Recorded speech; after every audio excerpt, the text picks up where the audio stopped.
Beaucoup de choses à vous raconter dans le gossip, mais on va commencer par la province du Lualaba. Les prophètes de Kolwezi, en tout cas, sont en feu. Chacun se démarque de son côté. Les uns s'attaquent aux autres et les autres aussi ont des messages venant des dieux. C'est vraiment sous réserve. Ce sont des révélations, mais on va analyser ça ensemble sur ces plateaux. On commence avec le prophète Luther King Muilambwe, responsable de l'église Le Pèlerin, qui s'élance sur un terrain glissant. Il semble s'attaquer à ses homologues prophètes. Si j'essaye, en l'écoutant, moi-même, j'ai essayé de détecter à qui il s'attaque ou à qui il s'attaquait. Alors, je vous propose qu'on l'écoute d'abord et vous allez nous dire si c'est important à l'Église, devant ses fidèles, de donner ce genre de message où on a l'impression qu'on s'attaque à l'autre qui n'est même pas de notre Église. Et dans d'autres Églises, il n'y a même pas ces fidèles, mais on les fait quand même et on prend la vidéo, on la met sur les réseaux sociaux. Regardez. On a des prophètes qui voient, même, on a déjà vu même un prophète, il est dans l'église, il voit même dans la chambre de quelqu'un, il voit même dans la poche de quelqu'un. Mais pourquoi on ne finit pas nos cas? Voilà pourquoi les gens sont curieux d'aller écouter leur numéro qui sera donné par un prophète, comme si eux-mêmes n'en maîtrisent pas. Une église qui fait passer le temps des gens dans des futilités, cette église est appelée à disparaître au nom de Jésus. C'est dit. Cette église est appelée à disparaître au nom de Jésus. À qui il s'attaque? À mon bien-aimé. Ceux qui t'ont bien aimé. Le prophète Francis Tatou. Il s'attaque bon à l'entendre. C'est clair. Okay. Ouais, c'est clair. C'est lui généralement qui nous exhibe ses talents. De voir des gens dans des chambres. Arrête ce que tu es en train de faire, je te vois. C'est lui qui a vu Wi-Fi sur le téléphone de quelqu'un dans un avion. Il a changé les sexes du bébé. Voilà, il a changé les sexes. Il a envoyé les unités dans le téléphone des gens. Donc, c'est clair que c'est lui. C'est de lui dont on parle. Mais bon, pour ce qui est de cette attaque frontale de ce prophète, je pense que c'est un peu mal joué parce que voilà, il est calme dans son coin, tranquille. Vous allez le taquiner. Et puis après, quand il va revenir, ça va être un échange de coups. Lui, il répond, on se répond. Du coup, on perd le temps des fidèles. Moi, c'est ça mon problème. C'est qu'on peut avoir tous les talents des ministères de Dieu. On voit, on prêche et tout. Tant qu'on commence à perdre les chrétiens, c'est fini. Donc, tous ces talents ne nous serviront à rien. Donc, le problème, ce sont les chrétiens que nous avons dans les églises. Dans les églises. Yvette, penses-tu que certains serviteurs aujourd'hui sont à la recherche du buzz? Ils veulent être dans l'actualité parce que cette vidéo, on l'a trouvée sur le compte du prophète lui-même. Il a posté. Ce n'est pas que c'est quelqu'un qui l'a espionné. Donc, la petite séquence telle qu'on vient de la diffuser, là, c'est lui-même qui l'a postée. C'est quoi l'intention? Si toi, tu dois comprendre l'intention avec laquelle on poste ces genres de vidéos où on semble s'attaquer à un autre prophète. Bon, je pense que si, parce que j'étais en train de me demander, est-ce que vous avez coupé toute une prédication ou bien c'était comme ça? On n'a pas coupé, lui-même il a coupé en tout cas. Si lui-même a coupé pour mettre ça sur les réseaux sociaux de cette manière-là, je pense que ça ne le ressemble pas. En tout cas, pasteur, ce terrain-là, il est glissant. Je ne vous souhaite pas d'aller sur ce terrain-là. Travaillez comme vous avez toujours l'habitude de travailler. Petit à petit, peut-être c'est la quête d'être connu. Il est déjà connu au Lualaba, on le connaît, on voit ses pancartes un peu partout, les panneaux. Moi, en tout cas, personnellement, quand il a une activité, je vois généralement ses activités sur la ville. Exactement. Donc, il n'a pas besoin d'aller sur ce terrain-là. Commencer à parler, comme Teddy l'a dit, commencer à attaquer les autres, ce n'est pas ça l'objectif. Mais il dit quand même que pourquoi on ne vous montre pas les problèmes du pays? Mais c'est plus, on vous montre dans la chambre. Mais est-ce qu'ils ne voient pas, est-ce que ceux qui ne montrent pas l'état du pays ne voient pas? Ils voient, mais seulement qu'ils ne veulent pas peut-être mettre leur vie en danger. Oui. Ce n'est pas qu'un prophète qui a vu un numéro ne peut pas voir que tel ministre a détourné. Il voit, mais comme il ne peut pas le dire, pour qu'on ne mette pas leur vie en danger, ils se réservent. Non, mais il y a des prophètes courageux. Oui. Notamment, c'est lui qui nous a parlé de l'église Mariapolis, donc la paroisse Sainte-Marie, Reine de la Paix, ex-Mariapolis, qui va bientôt prendre feu. Cette église, en tout cas, risque de disparaître. Disparaître pourquoi? Parce que, bon, on ne sait pas au fond ce qui se cache derrière l'incendie qui peut se déclencher à l'église, à la paroisse Sainte-Marie et Reine de la Paix, une paroisse construite sous fonds propres de la gouverneure, de la famille de la gouverneure Fifi Masuka Assaini. C'est une déclaration du prophète Gilby Nehema. Il ne voit pas seulement les feux qui va faire disparaître la paroisse Sainte-Marie, mais il voit également des accidents au niveau du pont Lualaba et aussi l'aéroport. on a un nouvel aéroport, mais apparemment, ça va occasionner beaucoup de morts. Donc, il y aura beaucoup de sacrifices au Lualaba. On écoute. Dieu m'a parlé. Je fais une vision où je vis les changeurs d'écologie. Je vis les grands acteurs. Il y avait des sons de partout. Il y avait comme une pluie. Il y avait comme un bain de sang. Et je vis un crash. Un très grand crash s'est passé à l'aéroport international d'écologie. Il y avait plusieurs morts. Après ça, le Seigneur me transporta du côté de la ville. Je vis un feu dans des hôpitaux, des références, des écoles. Et je voyais des gens crier. Et c'est dans la vision que je voyais, c'était un grand désordre, c'était un soulèvement, un très grand désordre que la ville n'a jamais connu. Un très grand désordre. Je vis même l'église catholique. Le nouveau temple de l'église catholique, Mariapolis. Je vis ces désordres à amener un feu. J'ai vu des gens mettre le feu. C'était tout en feu. Et il y avait même des morts là-bas. Dans des écoles, il y avait des morts. Il y avait un très grand désordre, un soulèvement pas comme possible. Que ça soit la nuit, que ça soit la journée. Et ce soulèvement avait pris 26 jours. Et le Seigneur me dira, il y a un esprit de sacrifice que le monde des ténèbres veut déposer, veut faire que les habitants de la ville d'écologie puissent pleurer et ne pas vivre le bonheur. Le Seigneur me transporta encore en esprit. Je vis comme un accident au pont Lualaba. Et cet accident a fait qu'en sorte que le pont soit brisé. Et je vis des bis, des renommées tomber dans l'eau. Il y avait plusieurs morts. Et je voyais des morts, des enfants, de 11 à 13 ans. Je voyais des familles en pleurs. Je voyais des sociétés, des gens pleurer.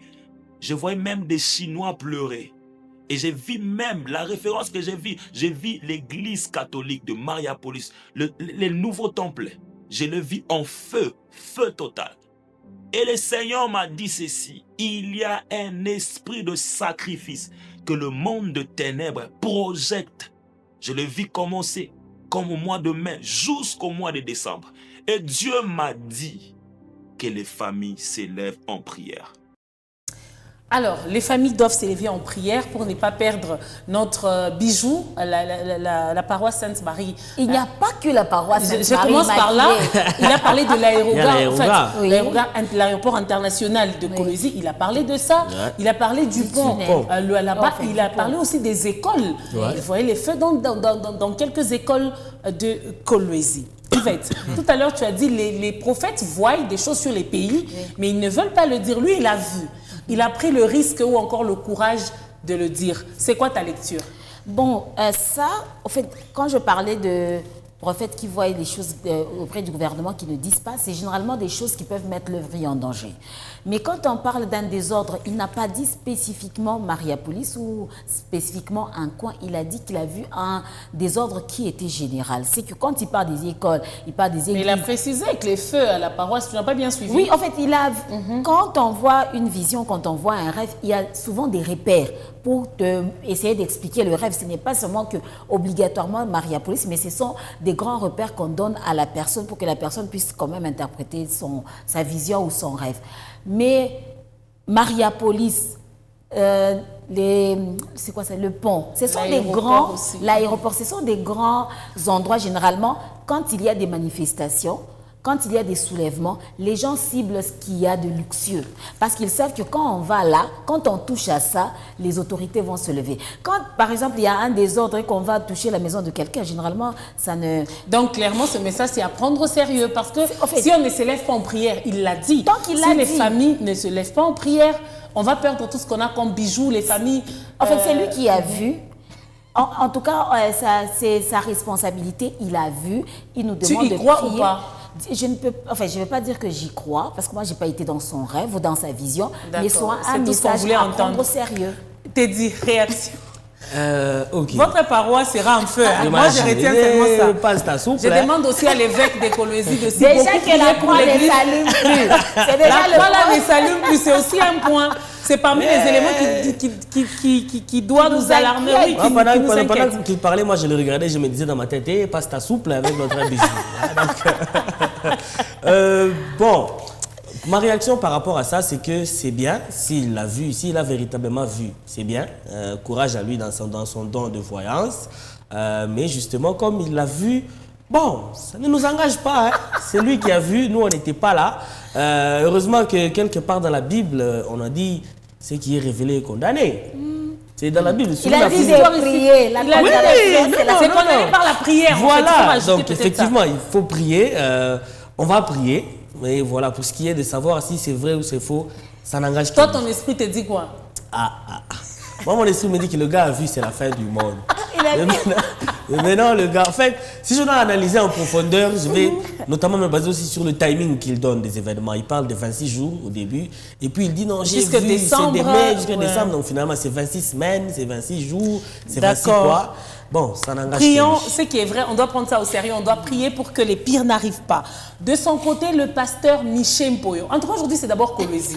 Regardez, il est là, le pasteur Michel Mpoyo. Lui, il est loin de toute polémique, mais il veut organiser, ou il organise à son église une action de prière dénommée, on va voir, d'ernoflou spirituel. Recouvrement forcé. Recouvrement forcé des âmes. J'ai dit les Georges Chata de Si la direction des recettes non fiscales du là-bas, dirigée par Georges Chata, et la direction DIL, c'est direction des impôts. Oui. Oui, Des impôts Du Lualaba. Francis Calassa. Oui. Les deux, oui, ici, ils ont lancé l'opération, les recouvrements forcés des taxes. Lui, les pasteurs nous lancent recouvrement forcé des âmes. T'es dit, recherche du buzz, manque d'inspiration, ou voilà. C'est la recherche du buzz, tout simplement. Aujourd'hui, c'est ce qui est drôle. C'est ce qui est triste, c'est que même les pasteurs ont besoin du buzz pour qu'on parle d'eux, pour se Non, mais faire connaître. flou spirituel. Mais carrément. non. C'est pas mal. Ça va au-delà du manque d'inspiration. Ça va vraiment au-delà du manque d'inspiration. Ça va complètement dans la recherche du buzz. La Donc, il recherche était du calme buzz. dans son coin, mais il s'est dit, faisons un peu un truc pour qu'on parle de nous. Alors allez, derrière nos flous spirituels. Mais attends, quand on parle d'ernoflou, on prend l'argent, en fait, on veut connaître des recettes. Est-ce que son activité, c'est pour qu'on gagne les âmes ou qu'on On peut remettre la fiche, c'est gagner les âmes. Il dit recouvrement forcé des âmes. Alors pourquoi d'ernoflou? On peut revoir la fiche très vite. C'est, voilà, d'ernoflou spirituel, recouvrement forcé des âmes. Gagner les âmes pour Christ, je pense. Donc, Bon, je pense que le pasteur n'a pas seulement utilisé sa tête, parce que quand on est serviteur de Dieu, on n'utilise pas seulement son côté spirituel. C'est ce qui nous manque, ou c'est, permettez le terme, quand on devient chrétien, on a l'impression d'être abruti. On met son cerveau non, mais au peut-être qu'il repos. s'est accroché à l'actualité pour sortir un thème de l'église. Il y a Pas du tout. toujours des mots. La Bible dit, c'est lui qui réfléchit sur des choses, trouve le bonheur. Mais il a réfléchi. Non, c'est il son n'a pas bonheur. réfléchi. L'ernoflou existe spirituel. Non, Donc, là, il n'a ça pas- veut- il ça n'a- pouvait exister il n'a pas spirituel. réfléchi. Recouvrement forcé des âmes. Quand on parle Non, d'ernoflou, on voit recouvrement forcé l'argent. des âmes, oui. Mais quand il met ce mot d'ernoflou, C'est l'argent. ça montre D'accord. qu'il n'a pas Bon, on va réfléchi. laisser nos serviteurs du là-bas tranquilles. Franchement, évitez de nous plonger dans les buzz. Ça, là. C'est au-delà de notre aussi imagination. On vous parle à présent du pasteur Walesa qui, le dimanche dernier, a présenté dans son église un homme qui serait séropositif et qui avait contaminé plusieurs femmes. Extrait de ses propos. Si vous reconnaissez que cet papa vous avez fait la promesse de mariage et vous êtes sortis ensemble, sachez qu'il vous a contaminé.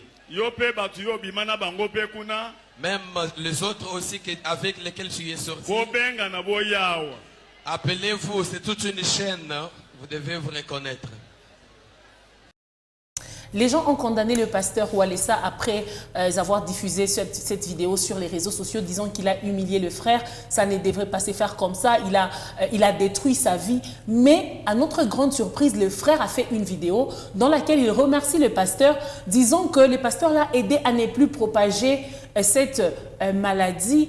Et il demande à toutes ses ex-copines d'aller se faire dépister et de se rendre aussi à l'église chez les pasteurs Walesa pour qu'on puisse leur imposer le main, question de faire partir cette maladie. Écoutez.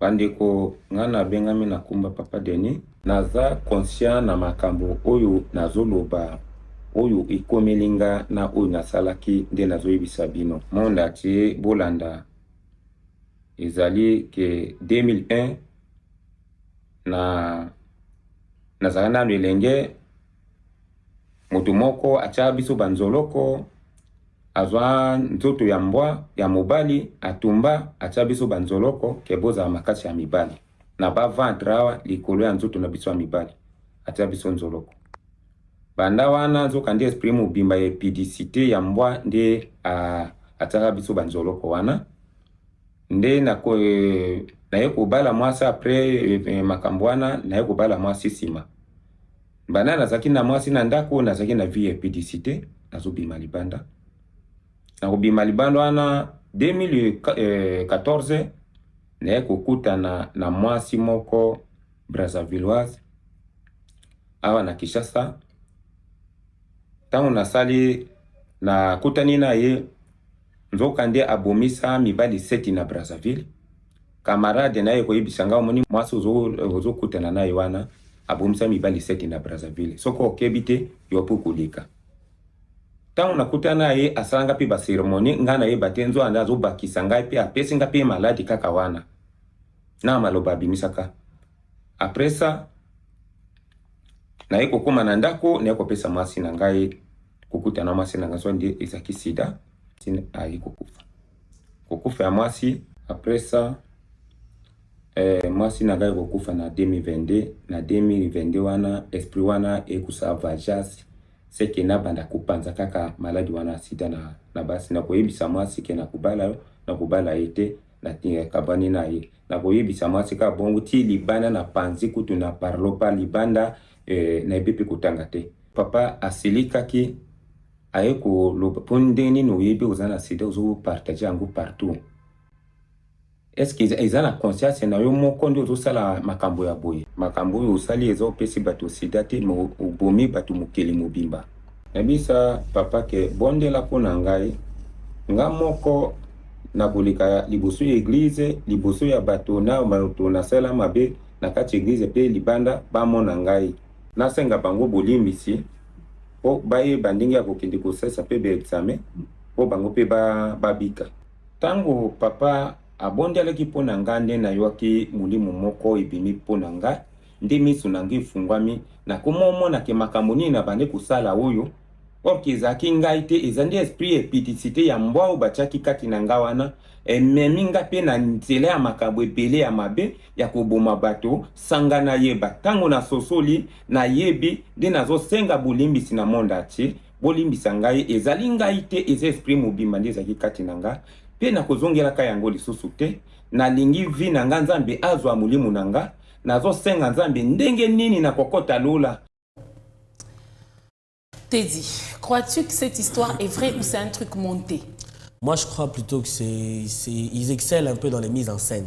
Je pense que c'est une mise en scène. Je crois que c'est des trucs qu'on fait pour un peu mettre la lumière. Comme j'ai dit tout à l'heure, aujourd'hui, les pasteurs se retrouvent avec un grand besoin de publicité. Alors, on cherche des petites histoires comme ça. Voilà, il vient, il pose un acte, tout le monde se condamne. Le gars mis en lumière vient pour dire que non, c'est que le pasteur a dit, c'est vrai. Ce n'est pas la première fois, donc c'est comme ça que je doute un peu. Je me dis, il commence à exceller dans les mises en scène, dans des histoires montées comme ça, pour attirer plus de gens. Comme ça, on va dire, ah donc le gars là, il voit même ça. Et bien entendu, les Quinois, par manque à faire, ils vont remplir les églises. Alors Yvette, plusieurs personnes, la communauté chrétienne a condamné le pasteur Walesa, disant que c'était tuer cet homme-là. Quelqu'un, c'est vrai, c'est son intimité, même s'il a le VIH, il y a toujours moyen de régler ça. Mais voir le frère aujourd'hui faire cette vidéo, expliquer où il a eu la maladie et dire qu'il regrette, et il remercie le pasteur de l'avoir présenté publiquement comme ça, pour ne pas dire de l'avoir humilié. Ta réaction? Bon, je suis un peu partagée avec cette affaire. Mais déjà, quand on a eu le VIH-Sida, on ne sait pas assez souvent exactement où on l'a eu. Et puis quand il dit, chaque fois que tu as couché avec une femme, toutes les femmes qui ont couché avec le monsieur, sachez que vous avez le VIH, c'est déjà faux. Ce n'est pas qu'à chaque fois qu'on couche avec un porteur, qui nous laisse la maladie. Non, on peut avoir couché et puis ne pas attraper la maladie. Je trouve que c'est sa nudité qu'on a exposée. Mais lui remercie le pasteur d'avoir exposé sa nudité. Ok, lui peut remercier. Il rend grâce à Dieu. Lui peut remercier, mais ça crée un grand traumatisme dans la tête de toutes les personnes qui ont rôdé autour de lui. Il y a des personnes qui ont été, c'est vrai, sexuellement avec le monsieur, mais qui n'ont pas le VIH. Mais ça crée un grand traumatisme, des grands questionnements. Parce et seulement si cette histoire est vraie. En fait, nous allons dans le cadre où c'est vrai. C'est vrai. Parce que le VIH, c'est quand même une maladie, même s'il y a beaucoup de sensibilisation, même s'il y a des traitements dont beaucoup de personnes ne sont pas fières. Beaucoup de personnes arrivent même à se suicider parce qu'on lui a dit que tu es VIH positif. Et en tout cas, ce n'est pas une bonne chose. D'abord, dans le côté déontologie, le diagnostic de la personne reste un secret entre le professionnel de santé et le monsieur. Et on demande même aux malades, quand on a découvert que vous êtes porteur des virus, avec qui vous voulez qu'on partage. Est-ce que le monsieur était d'accord qu'on partage avec tout ce monde-là? Bon. J'ai envie de croire ou d'opter ce que Teddy a dit. Il y a des églises qui excellent dans la mise en scène parce que, en tout cas, quand vous écoutez les messieurs, je ne vois pas quelqu'un séropositif qui peut accepter de s'exposer comme ça parce qu'aujourd'hui, les gens se cachent. Quand quelqu'un a le sida, il n'a pas le courage de vous dire. Il y en a qui sont aujourd'hui. Même s'il faut le dire, mais pas publiquement comme ça. Donc, c'est peut-être avec les temps que quelqu'un peut le dire, peut-être pour sensibiliser, et non pas pour dire... Non, mais j'ai couché avec autant de personnes. Oui, voilà, ça c'est très compliqué. Et il y a une question, bon, enfin, Yvette, qu'est-ce que les gens cherchent dans les utérus des femmes? Cette question te dit quelque chose. Qu'est-ce que vous cherchez dans les utérus des femmes? C'est la question que vous pose la diva Charlotte Dipanda. Elle répond clairement à toutes ces personnes qui s'attaquent à elle, puisqu'elle n'a pas encore fait d'enfant avec son mari. Le sportif qu'on voit bien sûr en photo, on l'a accusé d'être une femme battue et tout. Elle ne fait pas d'enfant. Et du coup, elle vous pose cette question. Les femmes qui sont mariées et qui ne donnent pas d'enfants à leur conjoint. Tu as été victime de ça. C'est ça. Malheureusement. Et qu'est-ce que tu en penses? C'est du harcèlement déjà. Qu'est-ce que vous venez faire dans les utérus des gens? Je t'ai dit. Comment est-ce... Non, mais c'est d'une violence. Mais vraiment.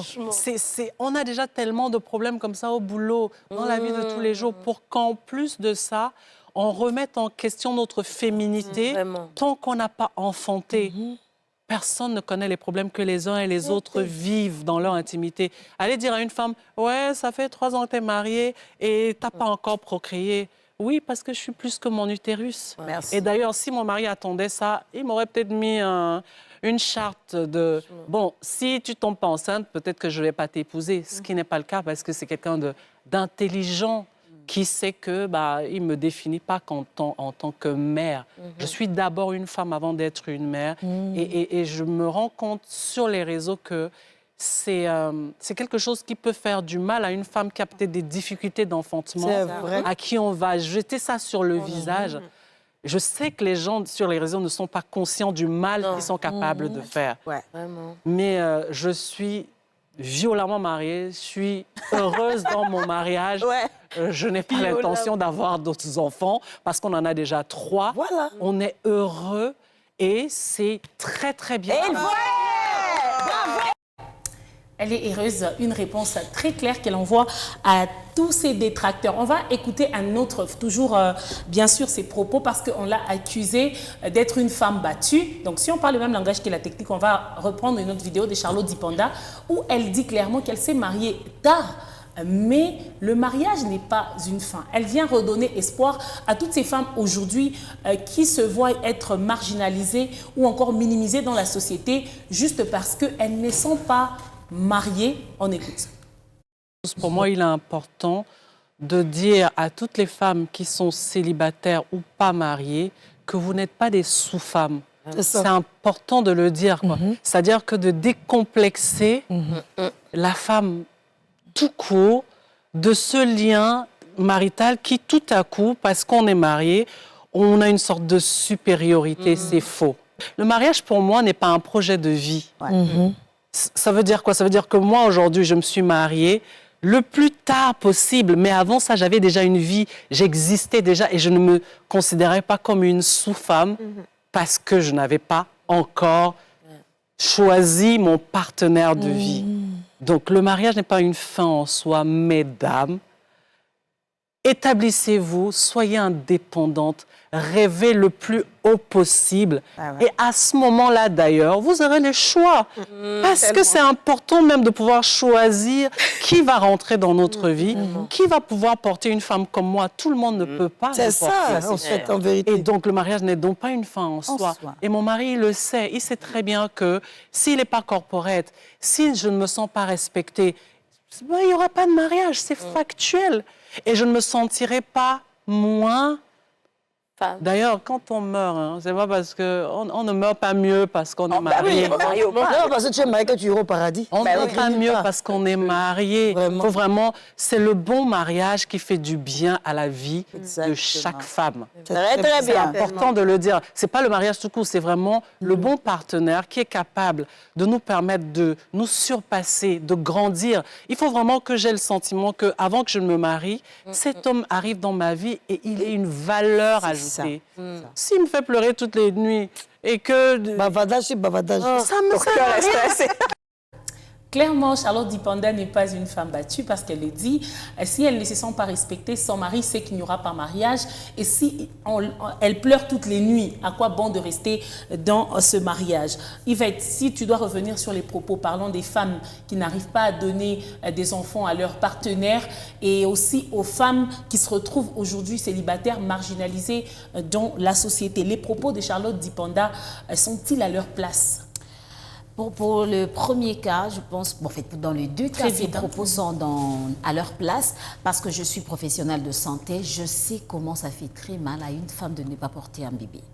Déjà que porter un bébé, ça fait intervenir l'autre partenaire, mais la femme, elle se met le poids du manque d'enfants sur sa tête. Elle porte cette charge. Elle porte seule cette charge, donc c'est difficile. Ne posez pas de questions. Déjà par elle-même, elle se pose énormément de questions. Donc ce que vous devez faire, c'est juste les accompagner, les soutenir, les orienter où est-ce qu'elle peut faire pour trouver un enfant.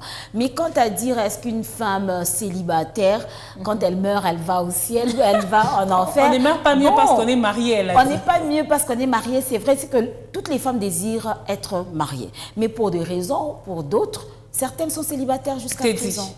Oui, moi je pense qu'elle a raison, surtout quand elle parle de la douleur que ça fait aux femmes lorsque on leur pose ce genre de questions et surtout sur le fait que sur les réseaux sociaux, personne ne se rend compte. On le dit juste comme ça, mais ça blesse et on le dit juste peut-être pour faire plaisir à une communauté. Y a-t-il un âge idéal pour se marier? Non, il n'y en a pas. Il n'y a pas un âge idéal pour se marier. C'est bien clair, donc mariez-vous quand le besoin se présente et lorsque vous vous sentez prêt. D'ailleurs, elle l'a dit, il faut travailler sur soi-même, sur sa personne avant d'accepter d'être l'épouse de quelqu'un. On a fini pour aujourd'hui. Madame, messieurs, merci à vous de nous avoir regardés et suivis. Merci Yvette. Merci Teddy. Merci Imam.